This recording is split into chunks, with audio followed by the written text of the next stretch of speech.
Finland က1 euro ပဲပေးရတဲ့မုတ်တွေကိုဒီနေ့မှာစမ်းစားကြည့်ကြပါမယ်ဆိုတော့အခုအလီနာလက်ထဲကမုတ်တွေအကုန်လုံးက1 euro ပဲပေးရတယ်ပေါ့နော်သူတို့နိုင်ငံကဈေးနဲ့ဆိုလို့ရှိရင်မုတ်တစ်ထုပ်1 euro ဆိုတာဘာမှတော့မဟုတ်ဘူးပေါ့နော်တော်တော်လေးတန်တယ်ပြောရမယ်ဆိုတော့အလီနာစမ်းဝယ်ကြည့်ပြီးတော့ဘယ်လိုအရသာတွေရှိနေလဲဆိုတာပေါ့နော်စမ်းစားကြည့်ကြမယ်ကျွန်တော်ကတော့ဒီမုတ်လေးပါဒါကတော့အလီနာတခြား flavor နဲ့မုတ်ကိုတော့စားဖို့တယ်ဒီ flavor ကိုတော့မစားဘူးပေါ့နော်တော့အာလူတော့စားကြည့်ကြမယ်ဒါက grill လုပ်ထားတဲ့အရာသာမြန်မာနိုင်ငံမုတ်ကြနေရပဲတော်တော်စားလို့ကောင်းဒါကတော့အလီနာတို့မြန်မာတွေရဲ့ပတ်စံနဲ့ဆိုတော်တော်လေးကြိုက်ပါဆိုတော့30မှာဆိုရင်အလီနာ8လောက်ပေးပါမယ်နောက်တစ်ခုကဒီနှစ်ခုထဲက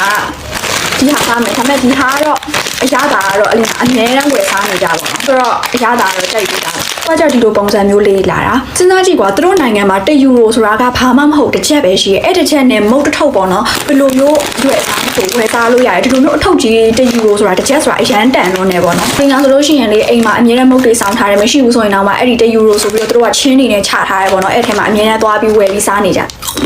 ကြတော့ကြိုက်တဲ့သူတွေကတော့ကြိုက်မယ်ဒါပေမဲ့အကြိုက်အရန်များမဲ့ထဲမှာတော့မပါတော့ဘူးဘာလို့လဲဆိုတော့သူက cheese နဲ့နည်းနည်းစိတ်တဲ့ဘက်ကိုသွားတယ်ဒီလိုမျိုးအကောက်လေးပုံစံမျိုးလည်းရှိရဲ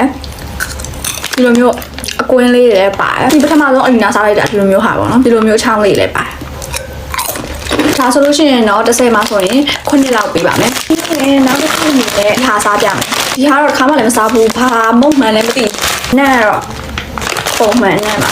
လိုမျိုးဘောလုံးပုံစံမျိုးလေးဒီမှာလည်းဘောလုံးသမားပေါ်ပါတယ်ဆိုတော့ထိုးလေးအဲ့မှာ cheese အရတာနဲ့ဒါလည်းစားမယ်ဆိုလို့ရှိရင်လေအဲ့လိုမျိုးပါးစပ်နဲ့မပြတ်အောင်စားဖြစ်နေမဲ့ထဲမှာပါတယ်ဒီလိုမျိုးတွေကသူကလည်းသူစားလို့ကောင်းတယ်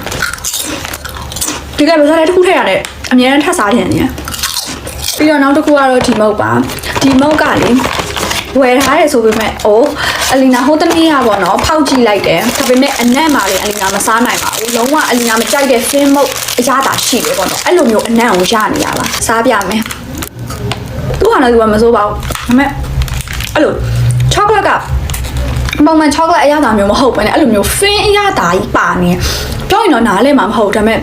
Finland နိုင်ငံရအောင်သိနေမယ်အဲ့လိုမျိုး fin အရသာကြီးကသူကလည်းသူရှိပြီးသားဘယ်လိုကြီးလဲမသိဒါတော့အလီနာမကြိုက်ပါဘူးခုနကမုတ်ကိုဆိုလို့ရှိရင်အလီနာ7ပေးမယ်ဒီမုတ်ကိုဆိုလို့ရှိရင်တော့2လောက်ပဲပေးမယ်ဆိုတော့ဒါလေးစားကြည့်မယ်ဒီလိုကျတော့ marshmallow နဲ့လို့တော့ရေးထားတယ်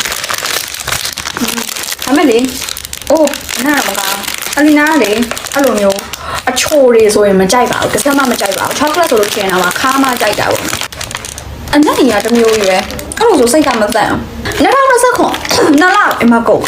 သူကဒီမှာဒီ marshmallow မှာအောက်က biscuit နဲ့အဲ့လိုပုံစံမျိုးဒီ